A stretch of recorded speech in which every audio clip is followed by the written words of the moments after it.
What's up, everybody? It's Fireplace Friday. I'm Jeremy with Fluesbrothers Chimney Service, coming at you today from my home office again, just like last week. I started a new thing. We're implementing a new system, like I talked about, that's going to be better for our guys, our company, and our customers. It offers a lot more detailed information.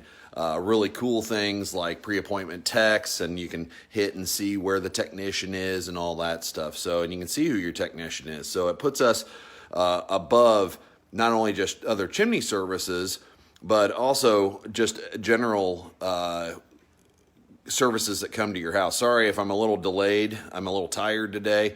Got up this morning, went to the workout. It's called F3. My son got me into it. It's a really neat group of men that meet and different locations and do workouts, exterior, outside workouts. Sorry, I'm working on that price book, exterior.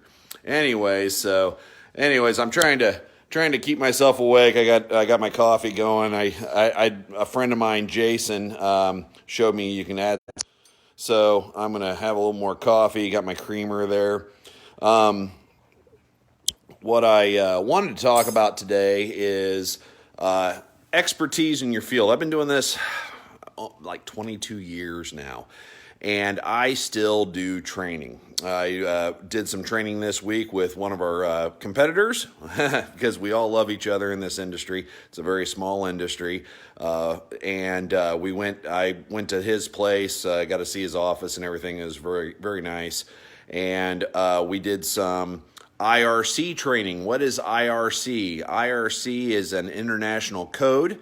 And what is a code? A code is a minimum standard to which things should be done. And believe me, they have a code for everything when it comes to a home. And Fireplace is a part of that.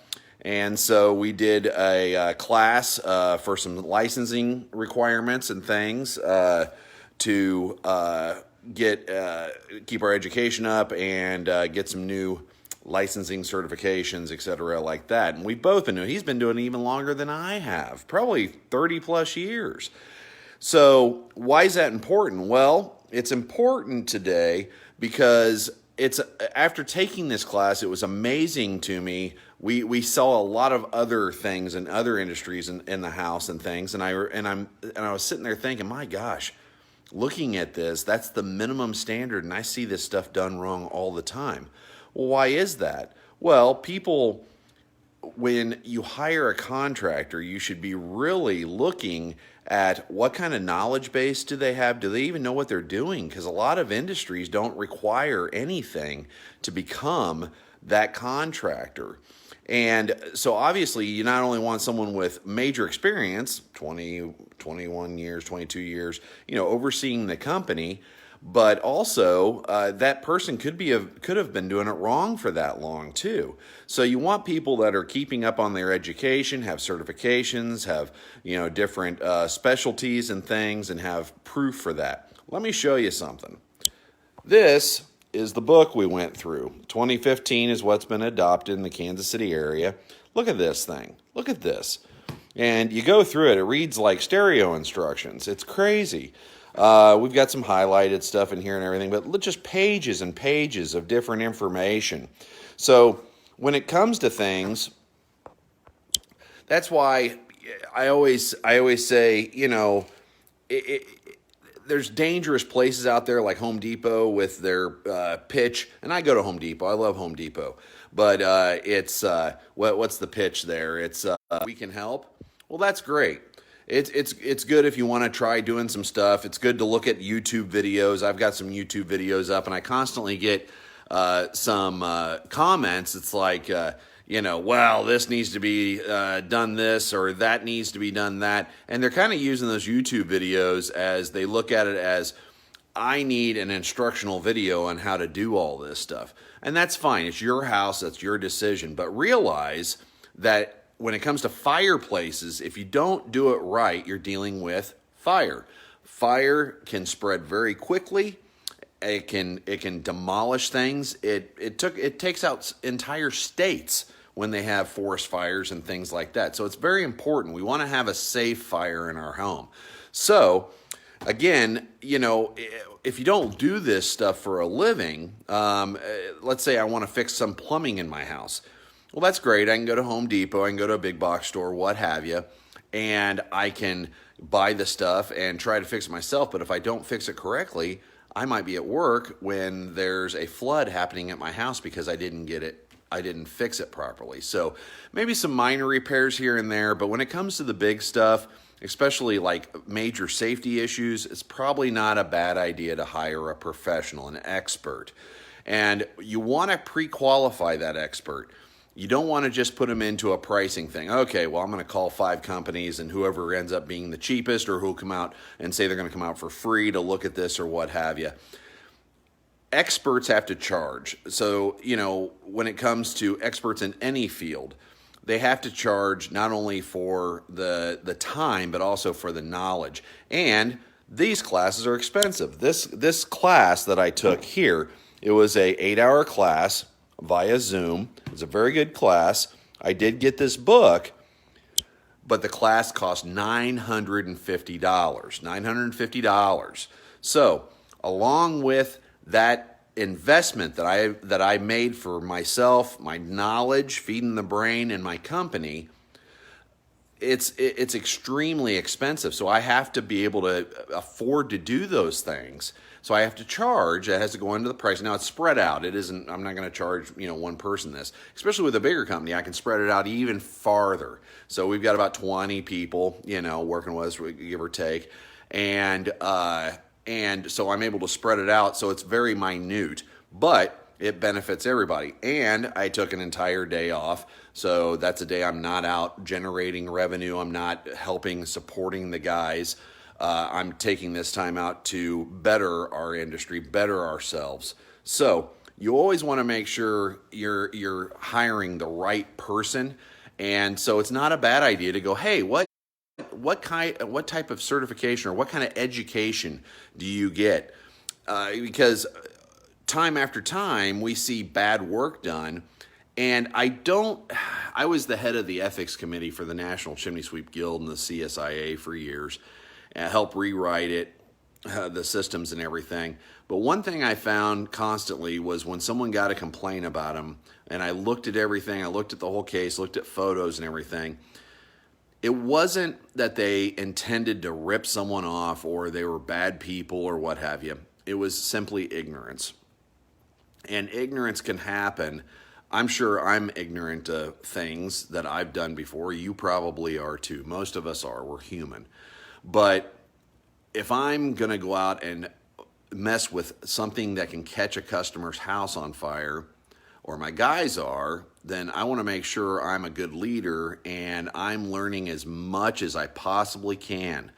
And just because I learned it once 20 years ago doesn't mean that things change. Things get better. Back when we first started this, we never even addressed the smoke chamber in the fireplace. We ran our camera right up through it and kept on going up the flue. We were making sure that the flue lining was in good shape.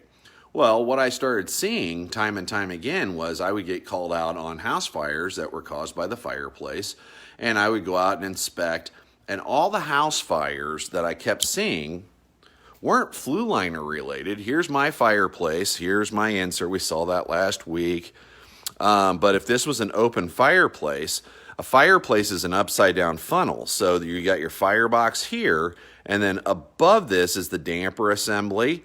And then as we go up farther, we have a smoke chamber, and it's an upside down funnel. All the house fires that I was seeing, the fire started right here in this area, which is the smoke chamber. So I started video scanning smoke chambers. And I was finding these things not only aren't built correctly, they only are 1 brick thick, which the code book, that big old thick thing right there, says they're supposed to be a lot thicker than that.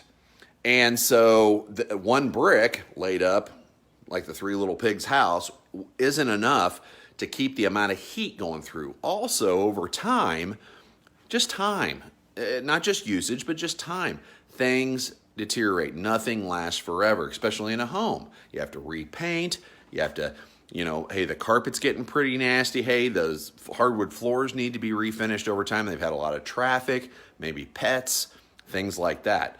So most of the fireplaces that we're looking at, these masonry fireplaces, are 20, 30, 50, 100 years old. Sorry, that alarm keeps going off. These smoke chambers, the mortar starts to erode, the bricks start to fail, things of that nature, and typically they weren't even built right in the first place. And it's been this requirement for a long time. But what happens is one person that's ignorant to it, not sure. I've built walls and houses and fireplaces and everything for years, and this is the way I was taught.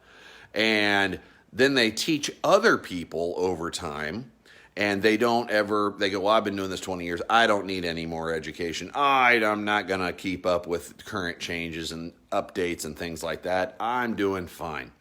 Well, so over time, that eventually has to be addressed, that poor construction or what have you. And in this case, it was causing a lot of house fires. So we purchased a ton. I had one of my suppliers call me the other day and go, hey, how much smoke chamber mix do you use? And smoke chamber mix that we use is an insulated mortar. So when we put it on, it actually adds the thermal resistance, and it adds structure, and it adds just basically, I don't know, I'm running a little slow on my brain, a little tired today, but it adds a lot of safety to that area. And he said, how much do you typically own? And I added it up in my head, and I said, we buy it by the pallet anymore, not just a couple buckets at a time. And I can't remember what the number was, but he goes, really? That much? And I go, yeah, man. And I told him the same story. And I said, look, the word needs to get out. And I've been telling people for years. But as a supplier, they have a big opportunity to get this word out to people. That is a dangerous area. It needs to be addressed. It needs to be inspected. Look for holes. Look for erosion. Look for deterioration. Look for leakage. We see it, you're running a camera up a dirty chimney, and you've got this extremely clean spot in the smoke chamber. Why is it so clean? Well, it's typically because air's moving through that. Air should not be moving through these systems except up the flue where it belongs, not passing in or passing out in between that area. It's very, very dangerous. So, anyways, the moral of the story, let me see here. I made a few notes. Yeah, you want to hire knowledgeable people that are keeping up on education. If you have an older person missing the hair, got a little gray, and goes, yeah, I've been doing this forever, and I just took a class the other day, that's probably a smart guy or gal, and that's probably the one you want to hire. But it's definitely something you want to make sure. Check these things. Don't just check the price, because I'm telling you, education is expensive. Hiring a real, true expert, expensive. Best plastic surgeon in the United States is not going to be able to get to you next week, and he's not going to be the cheapest guy out there. You want that good balance of expert knowledge, proper systems, good staff, background checked, drug checked, all these things that good people that you want coming in your house that care about doing a good job.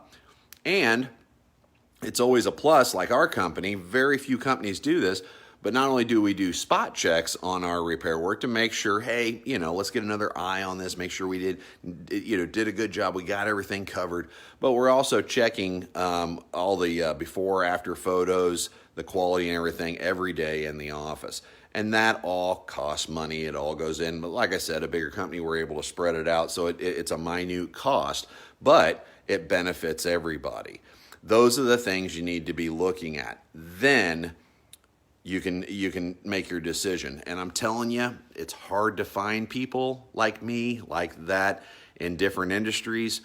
You really got to look, ask others, look at websites, do some checking, et cetera, maybe even talk to them, when you call their office, does someone answer the phone? Are they knowledgeable? All of our girls in our office do training most of them are certified. I think we only have one that doesn't have an industry certification quite yet, but she just started. She started like a month ago. Shout out to Madison. So, and she's doing fantastic. And our other girl's so knowledgeable. And our tech's doing a great job of collecting information. So when you call in, anybody in that office can take a look at your file, pull it up on this great system that we have right now, and an even better system that we're setting up, and that we can answer and have a nice conversation with you if you have further questions or what have you. Or if you just, want to know, hey, I want to get this done, but what's a good option to where to start? Or, hey, when can you guys get to this or what have you? So do your homework. Make sure that you're getting what you pay for. You don't want to cut costs and cut corners on safety, fire safety. And honestly, when it comes to you can do it, we can help, or YouTube videos, things like that, there's certain things you probably should leave to the experts. I'm Jeremy. This is Fireplace Friday. I appreciate all of you tuning in. Have a great weekend. I think we're supposed to get a little bit of rain here in Kansas here in a few hours. So it's a good thing that we're doing some inside work today on the crew with the crews, and that I'm here working diligently on the company. So I appreciate everybody. We'll see you next week. Have a great weekend.